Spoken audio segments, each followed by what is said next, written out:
Very warm welcome this show में हूं कामरान शाहिद। दिसंबर का महीना है और ऑब्वियसली पाकिस्तान की एक बड़ी तल्ख यादें वाबस्ता है। अब तो 2 हो गई हैं जब से APS का वाक़या हुआ है, लेकिन 16 दिसंबर 1971 को पाकिस्तान टूटा, सुकूत ढाका हुआ। बड़े ट्रैजिक इवेंट्स हैं। इसके ऊपर पाकिस्तान में बहुत कम फिल्म्स बनी हैं, बहुत कम लिखा गया है, बल्कि जो हिस्ट्री हमने पढ़ी उसके अंदर तो पाकिस्तान को बड़ा अपॉलोजेटिक दिखाया गया उसके अंदर। हालांकि महरूमियत थी बंगाल में, जो 5वां सूबा था पाकिस्तान का, इसमें कोई दो राय नहीं, लेकिन इस तरह की महरूमियत पाकिस्तान के दूसरे सूबों में उस वक्त भी थी और आज भी है। लेकिन ये राइट नहीं था हिंदुस्तान का, शेख मुजीब का और मुफ्ती बहानी का कि उस महरूमियत की बेस पे एक मुल्क को तोड़ दे। तो ये तो बड़ी लंबी डिटेल है, लेकिन उस वॉर के बाद जो सबसे नेगेटिव कंसिक्वेंस हुआ कि वो पाकिस्तानी, पंजाबी, उर्दू स्पीकिंग, बिहारी जिनको कहा जाता है बंगाल के अंदर, बांग्लादेश आज जो, इवन पख्तून, जो लोग वहाँ रह गए उनको बड़े बुरे हालात में कैंप्स में रखा गया। पाकिस्तान की गवर्नमेंट भी उनको लेने को तैयार नहीं है, नेशनलिटी देने को तैयार नहीं है। और वहाँ पर तो उनके हालात ये हैं कि जिस तरह एक कैंप होता है कैदियों को, उनको वहाँ रखा जाता है। वहाँ से कुछ लोग जो है उस हवाले से जो बाहरी कम्यूनिटी है उससे वाबस्ता लोग, जिन्होंने 71 की वॉर में पाकिस्तान का साथ दिया, अफवाज पाकिस्तान का साथ दिया, उनकी एक तकरीब हुई आज पेशावर के अंदर और उसमें हुब्बुल वतनी वफादारी के हवाले से उनको मेडल्स दिए गए अफवाज पाकिस्तान की तरफ से। और हम ऑब्वियसली उसको अप्रिशिएट करते हैं, अलबदर को भी अप्रिशिएट करते हैं। वो लोग जो उस वक्त जब पाकिस्तान टूट रहा था पाकिस्तान की सालिमियत के साथ खड़े हुए थे, हम उनके साथ हैं। इस हवाले से एक फ़िल्म आई, मैं चाहूँगा आपसे शेयर कर लूँ। फिल्म का नाम था खेल खेल में। ये 71 के वाक़यात के हवाले से एक फ़िल्म है और ज़रूर देखनी चाहिए, क्योंकि हमें जानने का मौका मिलेगा और ये समझने का मौका मिलेगा कि बेसिकली पाकिस्तान और बांग्लादेश की आवाम के दरमियान कोई कॉन्फ्लिक्ट नहीं है। कॉन्फ्लिक्ट जो है वो पॉलिटिकल है और वो भी हमारी तरफ से नहीं है। हसीना वाजिद जो कि शेख हसीना वाजिद जो कि शेख मुजीब रहमान की बेटी हैं, उनकी जो नरेंद्र मोदी के इन्फ्लुएंस में फॉरेन पॉलिसी उसकी वजह से है। तो इस कॉन्टेक्स्ट में पाकिस्तान में मज़ीद फिल्म्स बननी चाहिए, मज़ीद लिटरेचर भी आना चाहिए, क्योंकि कल्चरल इंपीरियलिज्म का मुकाबला जो है वो लिटरेचर और फिल्म मीडियम से बेस्ट हो सकता है। पाकिस्तान के मौज़ूआत बड़े गंभीर हैं व्यूअर्स, मेरे सामने जो है बल्दियाती इलेक्शन पंजाब की गवर्नमेंट करवाने जा रही है इलेक्ट्रॉनिक मशीन्स के ऊपर। अपोजिशन उसको मान नहीं रही है, इलेक्शन कमीशन के पास लॉजिस्टिक्स नहीं है, ये बात भी की जाएगी। लेकिन नून लीग का मुस्तकबिल जो है मुझे बड़ा ख़राब नज़र आ रहा है इस तनाजुर में कि पहले तो लग रहा था कि मरीम नवाज़ साहिबा शायद इन वीडियोज़ और ऑडियोज़ की बेस पे एग्जेम्प्ट हो जाएं, लेकिन जिस तरह राना शमीम साहब ने शॉकिंग बयान दिया कल अदालत के सामने कि उनको ये पता ही नहीं जो सामने आया है ये वही बयान हल्फी है जो उन्होंने एक इंडिया में इंग्लैंड में एक बैंक के अंदर सील किया हुआ था या नहीं। ये बड़ा शॉकिंग है और समझ नहीं आ रहा कि नून लीग अब इस प्रेमिसेस के ऊपर फ्यूचर अपना देखती है या उनके पास और कोई पॉलिटिकल गिमिक्री है आवाम को इंगेज करने के लिए। शहबाज गिल साहब, उस्मा बुखारी साहिबा और lieutenant general retired Amjad Shoaib साहब। उस्मा बुखारी साहिबा, एक तो ज़िमनी जो बल्दियाती इंतखाब हो रहा है ये ऑब्वियसली इलेक्ट्रॉनिक मशीन पे होगा और ऑर्डिनेंस में तरमीम भी होने जा रही है। अब इस पर आपको क्या एतराज़ है गिवन द फैक्ट जिस तरह NA 133 के अंदर धांधले की वीडियोज़ आ रही हैं, जिस तरह मुबैना तौर पर वोट को ख़रीदा जा रहा है। बड़ी अच्छी अटैम्प्ट है गवर्नमेंट की तरफ से कि वो ये चाह रहे हैं कि ये एक्सपेरिमेंट भी कर लिया जाए ताकि आप लोगों की कोई अगर कंसिडरेशन है जनरल इलेक्शन 2023 में वो भी क्लियर हो जाए। प्रॉब्लम क्या है उसमें अब? बहुत शुक्रिया कामरान। पहले तो ये है कि अभी तो ऑर्डिनेंस जारी ही नहीं हुआ, तरमीम तो बात की बात है, और अभी तो क्यू लीग ही नहीं मान रही है इस जो है वो इस बिल के ऊपर। ये 35 अमेंडमेंट्स कर चुके हैं ऑलरेडी लोकल बॉडीज़ बिल के ऊपर, और पंजाब असम्बली में स्टैंडिंग कमेटीज़ चूँकि नहीं हैं, नहीं काम कर रही, फंक्शनल नहीं है, तो इस पे ना कहीं बहस हुई है, ना कहीं स्टेक होल्डर्स से जो है वो मशवरा किया गया है, और अपनी मर्ज़ी का एक बिल बनाकर जो है वो बल्दियाती निज़ाम थोपने की कोशिश की जा रही है। लेकिन मेरा मशवरा इनके लिए है कि बल्दियाती जो है वो पता नहीं इंतखाबात कब होने हैं कब नहीं होने हैं, पता नहीं उससे पहले जनरल इलेक्शन ही ना हो जाए। और जहाँ तक इनकी ये कौन है पंजाब हुकूमत जो है वो इलेक्शन करवाने वाली, ये इलेक्शन कमीशन है जो ये इलेक्शन कराएंगे, कैसे होगा ये बताएंगे। अभी ना इलेक्शन कमीशन जो है वो ऑलरेडी बता चुकी है, उनकी 3 कमेटीज इस पे काम कर रही हैं। अभी ना कोई इंफ्रास्ट्रक्चर मौजूद है, ना कोई जो है वो कोई किसी को ट्रेनिंग दी गई है, ना मशीनें मौजूद हैं, ना उसके ऊपर कोई होमवर्क हुआ है, और वो हवा में तीर मारना है कि जी हमने EVM पे करा लेनी है। ये जो घर बैठ के टार्जन बनते हैं ना, यही प्रॉब्लम है इनका ग्राउंड रियलिटी से कोई लेना देना नहीं है। और RTS सिस्टम में एक जो है वो रिजल्ट ट्रांसमिशन मैं बताती हूँ जी। ग्राउंड रियलिटी ये है कि नो इमरान ओनली अवाम, और ये इनके अच्छा। अपने जो है वो जलसों के अंदर नारे लग रहे हैं। असद उमर के सामने कराची में वर्कर कन्वेंशन के अंदर लोग जो है वहाँ पर इनके अपने वर्कर्स जो है इनके एमएनएज एमपीएस के खिलाफ जो है वो प्ले कार्ड्स लेके और वो चीज़ें लेके आ जाते हैं और लोग इनके खिलाफ जो है वो बात कर रहे हैं। सो ये अगर इनको नहीं समझ में आ रहा और इनको लगता है कि जो मैंने कहा कि टेक्नोलॉजी, आरटीएस भी एक टेक्नोलॉजी सिस्टम था ना, रिजल्ट ट्रांसमिशन सिस्टम, लेकिन वो क्यों बैठा, कैसे बिठाया गया जिस मुल्क में एफबीआर की वेबसाइट हैक हो जाती है, जिसमें वजारत खजाना को हैक कर लिया जाता है, जिसमें प्राइम मिनिस्टर हाउस जो है उसके जो है बग करने की उसकी बातें होती है, वहां पर ये लेकिन ये इलेक्ट्रॉनिक मशीन जो है ना, ये उस्मा साहिबा, ये इलेक्ट्रॉनिक मशीन इंटरनेट कनेक्टेड नहीं है वैसे, तो वो उस तरह हैकिंग का कॉन्सेप्ट नहीं है इसमें जी। आप नहीं, लेकिन वो हैकिंग वो इंटरनेट के जरिए आपने देखा है ना। आज शेख रशीद साहब जो रस्तू हैं, शेख चिली, उन्होंने बताया है कि जी 80 सीटों पे जो है वो ओवरसीज के वोट जो है उन्हें डालने से ये बिल्कुल जीत जाएंगे और सब कुछ जो है वो ठीक हो जाएगा। पाकिस्तान का मसला आरटीएस ईवीएम कुछ नहीं है। पाकिस्तान का मसला सियासत के अंदर मुदाखलत है, सियासत के अंदर जो है जिनका किरदार नहीं होना चाहिए। ठीक है, ये आपका पॉइंट आ गया। अगर सियासतदान सियासत करें तो मसाइल का हल निकल सकता है। बिल्कुल ठीक है। शहबाज गिल साहब, ये मुझे बता दीजिए कि आपकी हुकूमत पंजाब में वैसे अब तक NA 133 की वीडियोस को क्या किया, क्योंकि ऑब्वियसली ग्राउंड पे तो इंतजामिया आप ही हैं, वो कुछ पता चला वो कौन वोट खरीद रहा है, कौन लेके जा रहा है, और दूसरा ये इतने शॉर्ट टाइम में करवा लेंगे इलेक्ट्रॉनिक मशीन्स में आप बल्दियाती इलेक्शन जो आज ऐलान किया पंजाब गवर्नमेंट ने? बिस्मिल्लाहिर्रहमानिर्रहीम। बहुत शुक्रिया कामरान। जनाब, कामरान, बात ये है कि टेक्नोलॉजी का इस्तेमाल आजकल बहुत हो रहा है। आपने देखा होगा कि आजकल टोटे जोड़े जाते हैं, टोटे चलाए जाते हैं। पहले लंदन से एक बयान हल्फी बनाया जाता है जाली किस्म का, फिर उस बयान हल्फी पे एक चैनल जो है वो बहुत शोर मचाता है, बयान हल्फी आ गया, अब नवाज शरीफ की जो है वो सज़ा माफ़ कर दी जाए। और जब वो राना शमीम साहब जो मुस्लिम लीग नून के वर्कर हैं, जब वो आज अदालत के सामने कल पहुँचते हैं तो वो मुकर जाते हैं इस बात से कि उनका अंसार अब्बासी साहब से कोई रब्ता हुआ था। बयान हल्फी का भी उन्हें नहीं पता होता कौन से वाला है और वो बयान हल्फी चिथड़े हो जाता है। तो उसके साथ ही एक ऑडियो आती है और ऑडियो के ऊपर भी एक पूरा सामान बर्पा किया जाता है 2-3 चैनल्स के ऊपर के ओ हो नवाज शरीफ विंडिकेट हो गए। वो टोटे जोड़े जाते हैं और टोटे जोड़ के वो ऑडियो बनाई जाती है एक साबिक चीफ जस्टिस साहब की, जिसमें करंट जजेस जो हैं उन पर भी इल्ज़ामात लगाए जाते हैं।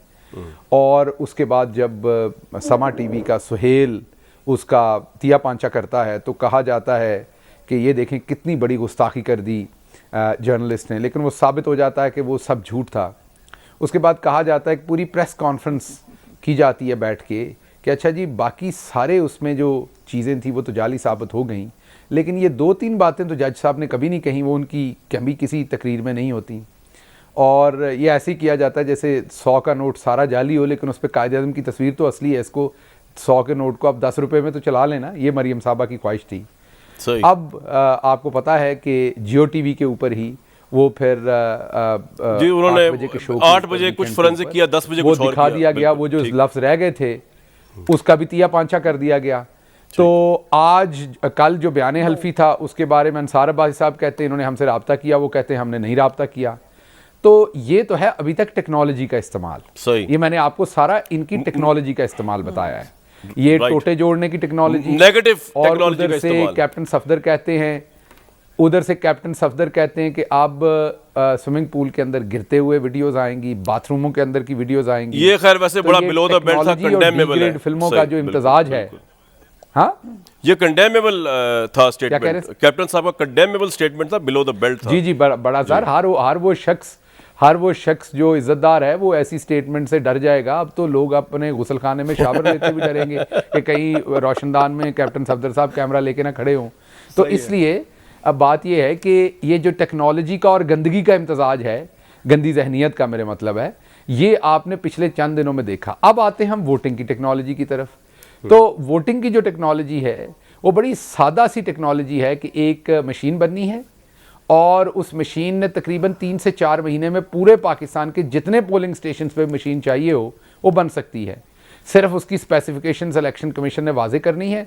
एक दफ़ा वाजे शहबाज साहब मुझे बात बताया ना कि अगर इलेक्शन कमीशन हाथ खड़े कर दे इस बल्दियाती इलेक्शन में भी कि वो नहीं करवा सकता, आप क्या करेंगे?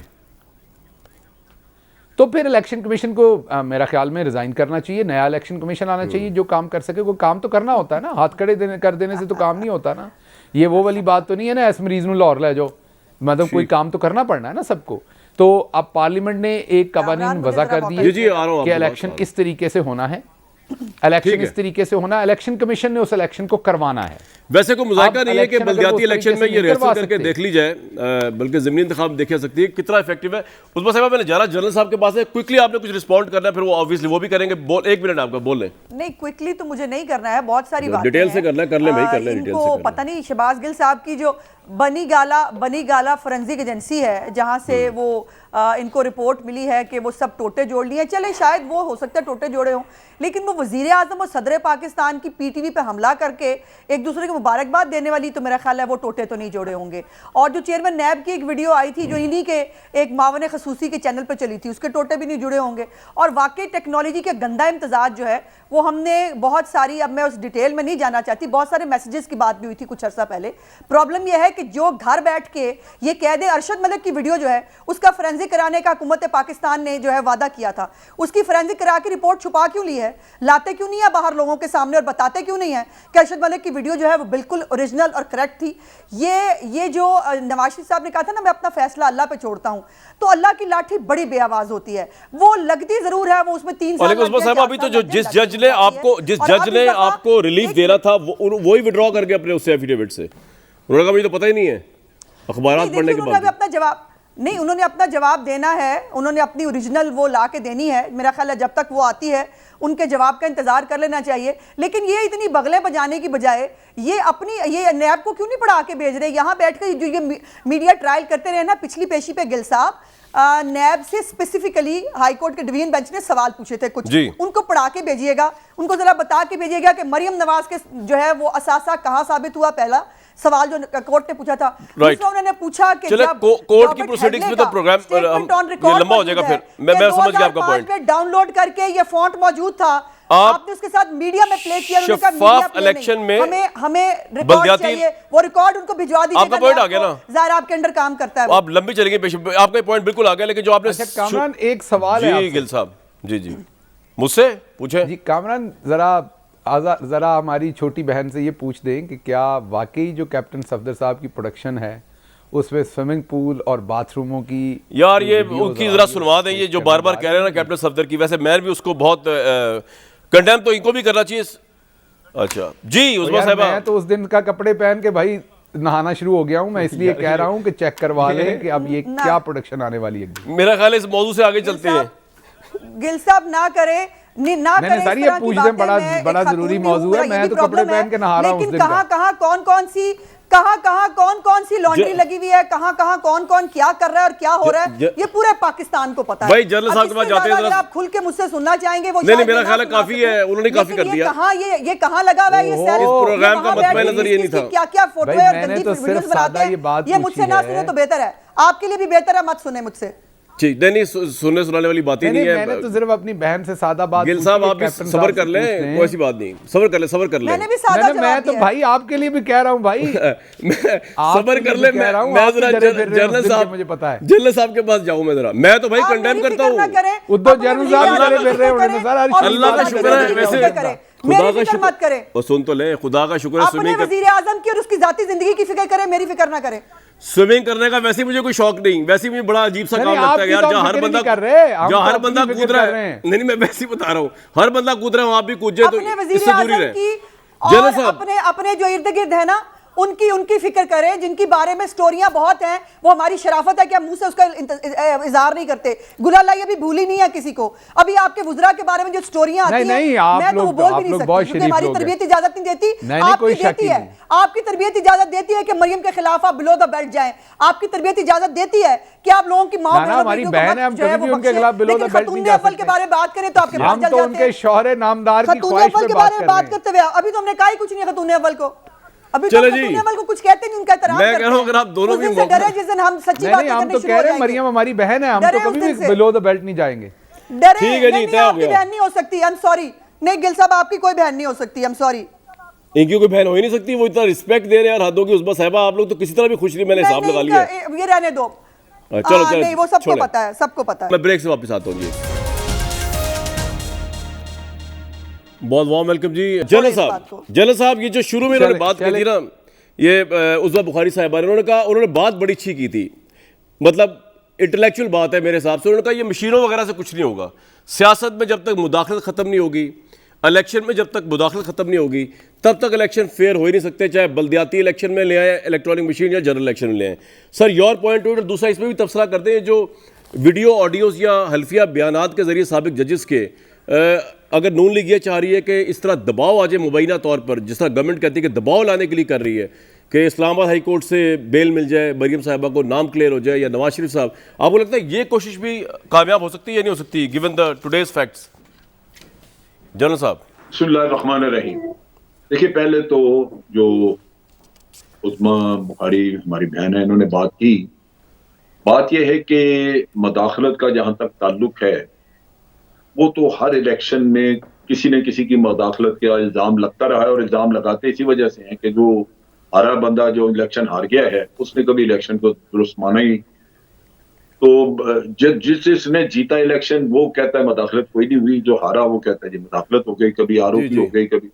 और सबको पता है कि जैसे इफ्तिखार चौधरी ने, मैं समझता हूँ जो हरकतें उसने की और इलेक्शन जिस तरह के उसने करवाए, वो भी एक हमारे, मैं समझता हूँ हमारी जमहूरियत के माथे पे एक बड़ा कलंक है वो। लेकिन उसका नाम नहीं लेंगे इसलिए कि इनकी पार्टी जीत गई, और जब जीत जाए तो फिर वो सब हलाल है, कोई मसला ही नहीं है। मेरा ख्याल है इन चीजों पे ना जोर दें, इन पे सब नंगे, इस हमाम के अंदर सब नंगे नजर आते हैं इस काम में। और अब मशीन का जब इस्तेमाल करने का आया वक्त, तो इसमें असूली तौर पे तो एक कंसेंसस डेवलप होना चाहिए था, हुकूमत को चाहिए था कि तमाम, क्योंकि तमाम पॉलिटिकल पार्टी जो हैं वो इससे इफेक्टेड हैं, और कोई ऐसा कल को इसमें ये इलेक्शन भी अगर डिस्प्यूटेड हो, कंट्रोवर्सीज हो इसके गिर्द भी, तो आपका वक्त भी जाया हुआ, पैसा भी जाया होगा, लिहाजा इस पे कंसेंसस डेवलप करना चाहिए था। सही। लेकिन मशीन का एक फायदा जरूर है कि जहां जहां कहीं जाली आईडी कार्ड बने हुए हैं, जहां वोटर जाली रजिस्टर हुए पड़े हैं, जहां कहीं जो आज से 10-15 साल पहले भी लोग फौत हो गए, उनके भी वोट बने पड़े हैं, डाल दिए जाएंगे, वो रिमूव हो उनसे निजात होने की चांसेस इसमें मौजूद।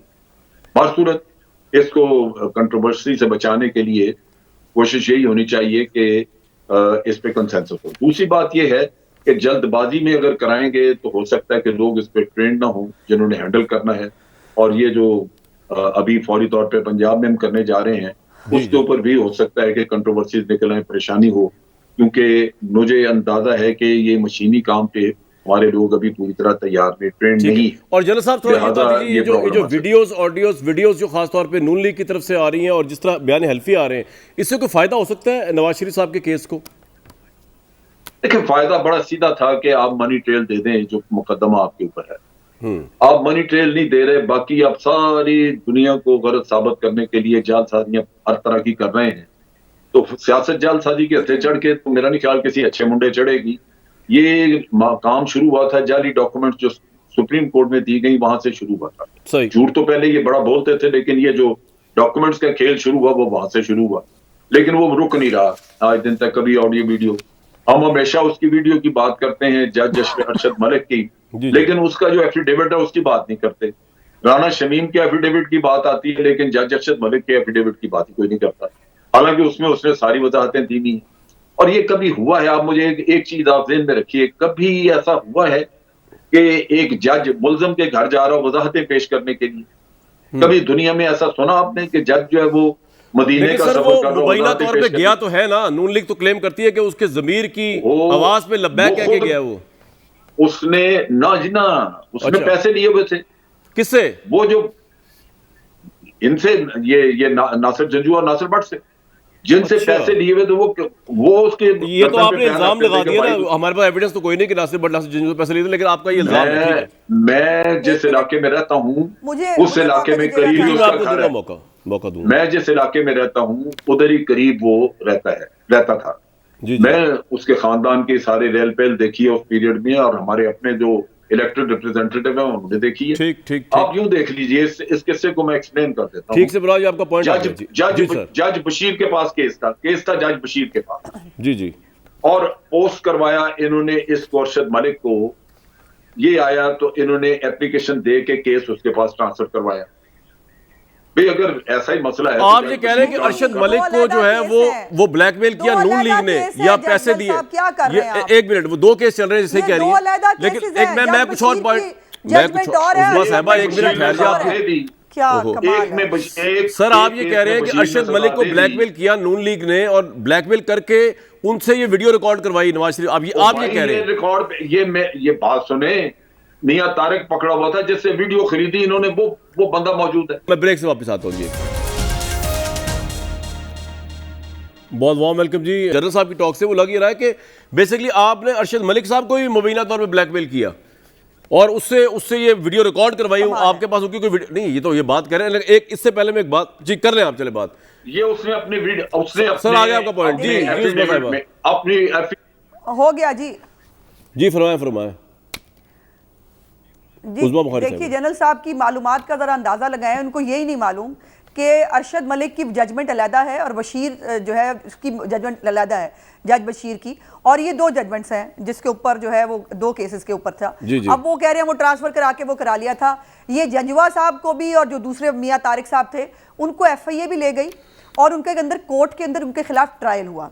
हम सबको FIA भुगतनी पड़ी। नहीं, लेकिन अरशद मलिक को आपने बाय चॉइस जज तो लिया था ना कि नहीं लिया था? मैं सवाल है मेरा आपसे। बताने लगी हूं इसका, मैं जजमेंट की बात नहीं कर रहा, मैं तो ये बात कर रहा हूं कि उसके पास क्यों लेके गए ये केस। अच्छा कर ले बात पूरी, लेकिन लोगों को ये अरशद मलिक को बाय चॉइस लिया था आपने जज के नहीं? मुझे भी जनरल साहब से सवाल पूछना है। जी जी पूछे कामरान, मुझे भी जनरल साहब से पूछे जी, सुन रहे हैं वो सुन रहे हैं। अरशद मलिक ने अपनी वीडियो में कहा, उसने अपनी वीडियो में कहा कि 2004 में जो जनरल मुशर्रफ का दौर था उसमें उसकी कोई वीडियो बनी थी जिसमें वो ब्लैकमेल होता रहा। उसका जवाब तो अब जनरल साहब दे सकते हैं, मैं तो नहीं दे सकती। वो कौन सी वीडियो थी, कौन सी वीडियो दिखा के उसको ब्लैकमेल किया जाता रहा? इल्जामात की बात नहीं है जनरल साहब। क्या जनूबी पंजाब महाज इल्जाम लगा रही हूं मैं? RTS का बंद होना इल्जाम लगा रही हूं मैं? क्या फोन जाना, बनी गाला जाओ मॉडल टाउन नहीं जाना, ये इल्जाम लगा रही हूं मैं?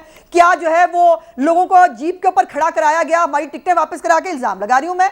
इल्जामात हम लगा रहे हैं ना, हम कह रहे हैं कमीशन बनाएं, उसके अंदर फिर सब आ जाए और उसके अंदर जो है वो साकिब निसार को भी ले आए जो जाकर PTI के लोगों की इलेक्शन कैंपेन करता रहा, शेख रशीद के हलके में जाता रहा, जो हमारे लोगों को खुद इस वीडियो का भी एक फैसला होना बाकी है जहां कोर्ट के अंदर वो रिलैक्स होकर बैठे हैं। वो कह रहे हैं 4-5 तो मैं इनके मेंबर वैसे ही फड़का दूंगा और वो कर दूंगा। उन्होंने हमारे मेंबर्स को सेनेट के इलेक्शन में हमारे सेनेटर्स को डीसीट किया। आज भी वाडा तन तना के बैठा सामने, उसको पूछने वाला कोई नहीं।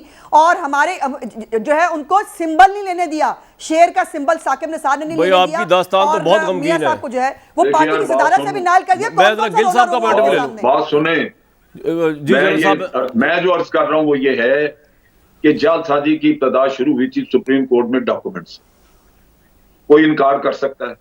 सर पॉइंट आ गया। आप जुर्रत देखें हजरात की, इस्लामाबाद हाई कोर्ट में डॉक्यूमेंट मांग रही है जनरल साहब, जुर्रत करें हाई कोर्ट में डॉक्यूमेंट मांग रही है। वो कह लिए पहले साबित करें कि असासा मरियम का था, फिर मनी ट्रेल की बारी आती है। चले इसमें मैं कह रहा हूं केस की प्रोसीडिंग्स पे नहीं जा रहे। एक मिनट, शहबाज गिल साहब, कमीशन ही ना बना दिया जाए सर, क्या मसला है इसमें? कमीशन बना दे, दूध का दूध पानी का पानी हो जाएगा। कौन सा अरशद मलिक और कौन सी वीडियो और कौन सी ऑडियो?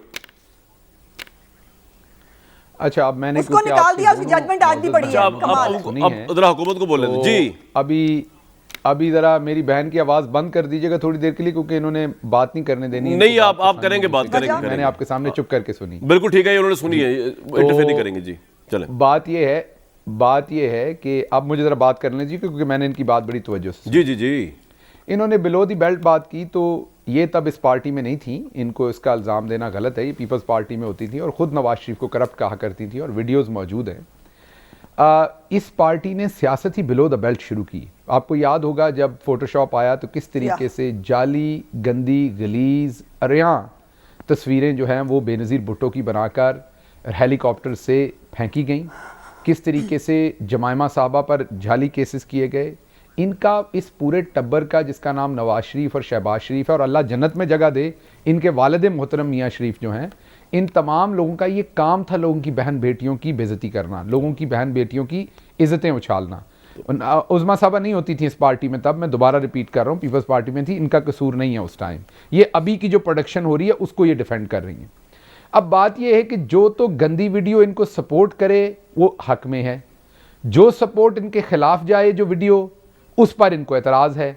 दूसरी बात यह है, बात सुन लीजिएगा ज़रा, जी, दूसरी बात सर आपको ये सुन रहे है, हैं। बड़ी सादा सी बात, आरटीएस का अभी कहा गया बार बार कि आरटीएस फेल हो गया। मुझे ये बताइए कि आरटीएस जब फेल हुआ उससे पहले ये दुनिया टीवी का मैं आपको स्क्रीनशॉट दिखाने लगा हूं, और किसी टीवी का नहीं, ये दुनिया टीवी कह रही है कि निसार अहमद जट फैसलाबाद से कामयाब हो गए और राणा सनाउल्लाह हार गए। ये दुनिया टीवी कह रहा है, मैं नहीं कह रहा। उस दिन निसार अहमद जट ने लिए 44,437 वोट और राणा सनाउल्लाह ने लिए 43,838 वोट। ये ना दे ताया आरटीएस सी जिस वेले बैठ गया है आरटीएस, तो उसके बाद राणा सनाउल्लाह जितवाए गए। ये था वो आरटीएस।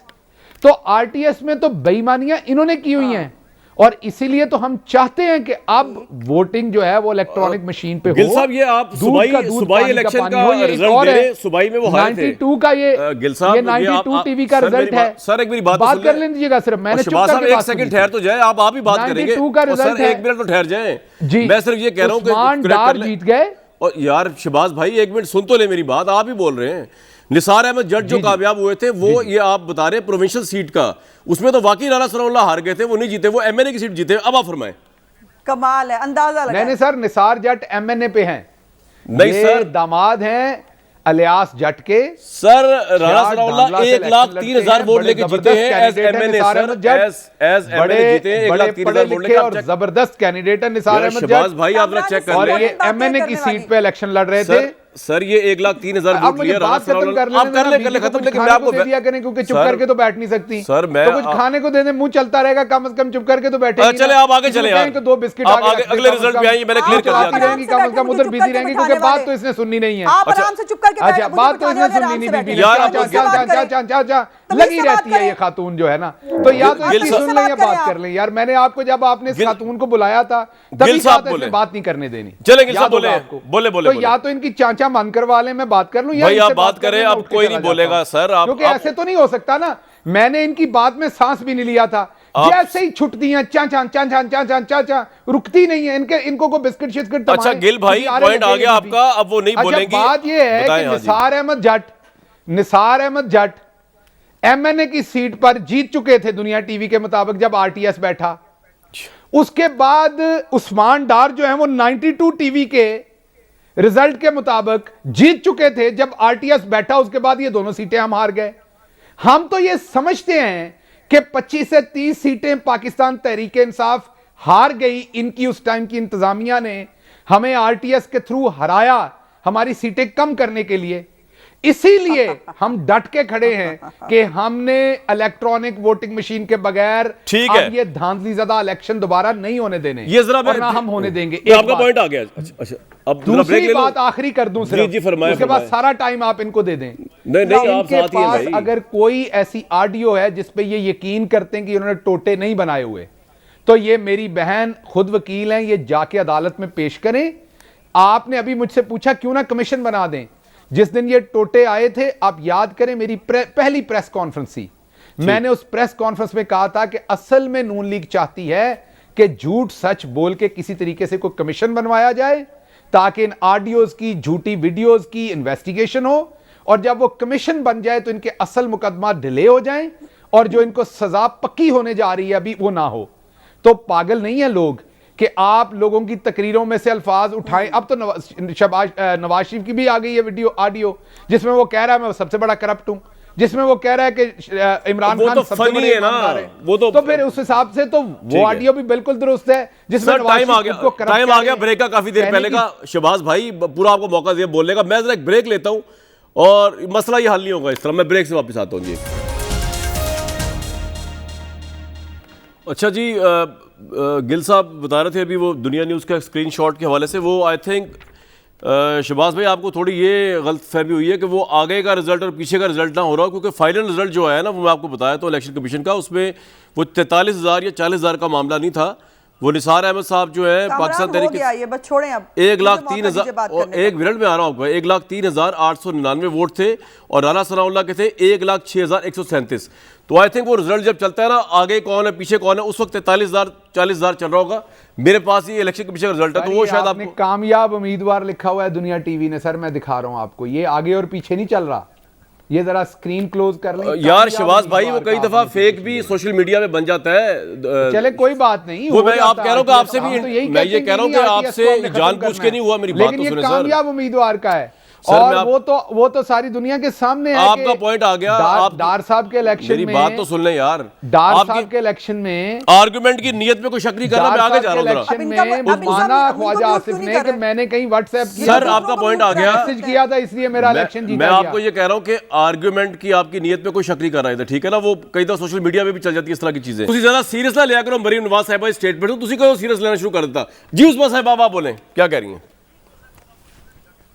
नहीं देखिए, ये बड़ी अजीब बात है कि इनको जो दूसरों को चुप कराने का, इसको डिक्टेटरशिप करने का बहुत शौक है। और जब दूसरे ने बात करनी है तब बीच में अपनी चाचा शुरू कर दिया। अब अपनी चाचा को भी पता नहीं क्या कहेंगे। बात होनी चाहिए थी इन हाजी सादक और अमीनों से, पूछना चाहिए था कि जो ज़कात और खैरात खा के पले हैं, वो कोरोना फंड जो है वो अब मुर्दों के नाम पे पैसे खा गए हैं। आज वो बात होनी चाहिए थी, लेकिन नहीं, चूंकि इनकी असलियत, इनकी बैकग्राउंड वो गंदी बातों से शुरू होती है, गंदी पे ख़त्म हो जाती है। अब खुद की इनकी अपनी ज़िंदगी और इनके जो वज़ीर आज़म की ज़िंदगी है, उस पर रेहाम खान की किताब ने बड़ी रोशनी डाली है और मैं उसकी डिटेल में नहीं जाना चाहती। ये गंदी बातें कहाँ से शुरू हुई, आप औरतों को क्या क्या नाम देते हो, किस किस गंदे ट्रेंड चलाते हो, क्या गंदी तस्वीरें बना के हम सब की डलवाते हो, ये किसी को नहीं पता कि आप क्या करते हैं और आप ये गंद कैसे घोल रहे हैं। पीटीआई एक बजाते खुद गंद का पूरा गटर है ये पूरा, जिसके अंदर जो है वो सब ये शायद ऐसे ही रहते हैं। इनके ऊपर खुद के ऊपर इल्जामात लगे, इनको शर्म नहीं आई। मियाँ शरीफ जो फौत हो गए हैं उनके ऊपर इन्होंने बात किया। मैं इनके वालिद साहब के बारे में बात करूं, जो इनके बारे में, इनकी जाती जिंदगी के बारे में बात होती है, फिर इनको बहुत तकलीफ होगी। और फिर जो है मैंने कहा कि हम तो एहतराम करते हैं, फिर भी हम जो है पीरनी साहिबा की जो है वो कोई बात नहीं करते, फिर भी ये बाज नहीं आते। लेकिन ये है कि अगर जैसी बात करेंगे फिर ठीक है जी, पॉइंट आ गया आपका। और ये जो है ना, ये टेंटरम, ये रोब, ये मेरे सामने मत डालिएगा, मेरे पे नहीं चलता। ये कमीशन जो है ना बनाना है तो चलो इस पे नहीं कमीशन बनाना, कोरोना पे तहकीकात पे तो बनाओ ना। जो फंड खा गया 40 अरब रुपए का, जो आपका पॉइंट आ गया, जिसने खुद IMF ने रिलीज कराई है ये रिपोर्ट, वो इसको देख रहे हैं। ठीक है, उस्मा साहब आपका पॉइंट आ गया। वक्त की किल्लत है, मैं जरा बराबर टाइम देना चाह रहा हूं। वो आपके उस पर बोले नहीं, प्लीज आपने भी सुनना, फिर आपको मैं दोबारा आऊंगा। शहबाज गिल साहब वो कह रहे हैं कि आप जरूर बनाएं कमीशन, लेकिन सिर्फ एक चीज भी नहीं बनाए, फिर कोरोना पे भी बनाएं। तो कमीशन बनाई डालें यार, आप इनका इंतजार कर रहे हैं, आप बना डालें कमीशन। चलें, छोड़े सारी बात। अच्छा, एक तो ये कर दीजिएगा कि जितनी देर मैं बोल रहा हूं, क्योंकि मैं बोला नहीं, इनके भाई कह दिया है शहबाज भाई, नहीं बोलेंगे, आप बोले तो बोलना शुरू करें यार। इनके मुंह में यकीन करें पूरा बिस्किट आ जाएगा, अगर आप रखेंगे शायद 2 आ जाएंगे यार। वो अपने घर बैठी हुई, हम कहां से भेजें बिस्किट भाई? एक तो पूरा बिस्किट क्लिक कर दिलवा दें ताकि ये थोड़ी देर सांस लेके जरा बात सुन ले, क्योंकि इन्होंने सुननी नहीं अदरवाइज। चले सर, बात ये कि मैंने मियाँ शरीफ साहब की, कोई अल्लाह उनको जन्नत में जगह दे, अल्लाह उनके दर्जात बुलंद करे, मैंने उन पर कोई जाती अटैक नहीं किया जो ये तड़प उठी हैं। मैंने ये किया कि मुखालफिन के बारे में इस तरह की पॉलिसीज बनाना इनका पुराना वतीरा है, सियासी इनकी मैं बात कर रहा हूं, अभी भी ये वही बात कर रहे हैं। इसलिए मैं अपनी बहन की जातियात पे नहीं जाऊंगा, मैं सिर्फ अपनी बहन को ये कहूंगा कि कमीशन नहीं बनना इस तरह की करतूतों से। मुझे बहन कमीशन तब बनना है जब आपके पास कोई अथेंटिक चीज होनी है, आपको वो अदालत लेके, आप आज तक को ऑडियो वीडियो अदालत लेके गए हैं? इनसे पूछे क्यों नहीं लेके गए अदालत? आप क्यों नहीं लेके गए? उस्मा साहिबा ये बात सही है, चोरों को पता है वो झूठी है, क्योंकि इन चोरों को पता है इन्होंने टोटे जोड़े हुए हैं, क्योंकि इन चोरों को पता है कि वो ऑडियो वीडियो कहीं वहां इन्होंने तैयार की हुई है रायगंज में बैठ के। तो इसलिए अब देखें फिर बोल पड़ी ना। अच्छा, अब शहबाज गिल साहब आपका सवाल आ गया। रखें पूरा एक मिनट सर, पता नहीं बिस्किट से तुसी की बुनियाद ले रहे हो, बिस्किट मेरे को नहीं है इस वेले, क्योंकि वो अपने घर बैठे ने। उस्मा बुखारी साहिबा, सवाल तो उनका जेन्युइन है कि आप क्यों नहीं लेके गई ये साकिब निसार वाली मुबीना ऑडियो को अदालत में? ये सवाल तो जेन्युइन है। शहबाज गिल साहब, हमारी लीगल टीम यकीनन डिसाइड कर रही है कि हमने इसको इसके साथ क्या करना है, कब लेके जाना है। शौकत सिद्दीकी साहब वाला जो पूरा केस है हम ले गए हैं ना, उसकी अभी तक हेयरिंग नहीं हुई। नासिर भट्ट की अभी तक पिटीशन जो है ना अरशद मलिक की वीडियो की, वो इस्लामाबाद हाई कोर्ट में पेंडिंग पड़ी है, उसको कोई देख नहीं रहा। शौकत सिद्दीकी ने भी यही इल्जामात लगाए थे जो साकिब निसार की वीडियो में है। लेकिन मैं ये जरूर कहना चाहती हूं कि हम झूठे हैं ना, हमने टोटे जोड़े हैं, हमें साबित करो। आ गए हो मरियम नवाज ने इश्तिहार दे दिए, इनकी तान यहां आके टूटी लिया जब पता है कि पूछ लिया है हाईकोर्ट ने, इस्लामाबाद हाईकोर्ट ने, कि पहले मरियम नवाज के खिलाफ असासा साबित करो, मनी ट्रेल की बारी बाद में आती है। Money trail money trail money trail जाके जो है वो तुमसे ज्यादा पता है। गिल साहब वैसे एक बात बताएं गिल साहब, नैब की इन हेयरिंग्स के अंदर जो है मरियम नवाज साहब के खिलाफ नैब परेशान हुई है, साबित नहीं कर पा रही। आप इसलिए भी गवर्नमेंट जरा परेशान है कि वो बरी ना हो जाए वहां से? सर देखिए, पहले तो आप जीरे बिस्किट का पूरा पैकेट मंगवाया करें जिस दिन आपने शो करना है, क्योंकि मैंने आपको बताया कि जो हमारा भाई है ना, उज़मा मेरी बहन है, इनके जो शौहर हैं मेरे लिए बड़े मोहतरम है। बेचारे उधर कसाई के फट्टे पे बैठे रहते सारा दिन, क्योंकि जब घर जाते हैं ये बोलना शुरू हो जाती हैं। वो बताते हैं ये रात को सोती नहीं है, सोते हुए बोलती हैं। तो ये बिस्किट के बगैर शो नहीं हो सकता, पहली बात है। अच्छा बात तो सुन लो ना मेरी बहन, जो मीनार है वो भुगतती है बेचारी। चले अच्छा मेरी बहन बात तो सुन लो यार। गिल साहब एक तो मेरी बहन बात तो आप आग भड़काए थे, फिर आप कह रहे बात तो सुन लो। भाई सियासत में बहुत ही गलत है। मैं तो कहता हूं कि आप लोग भी सोच समझ के वोट डालिएगा नेक्स्ट टाइम, ना भी डालो आपकी मर्जी है। भैया दीजिए कल तक इजाजत।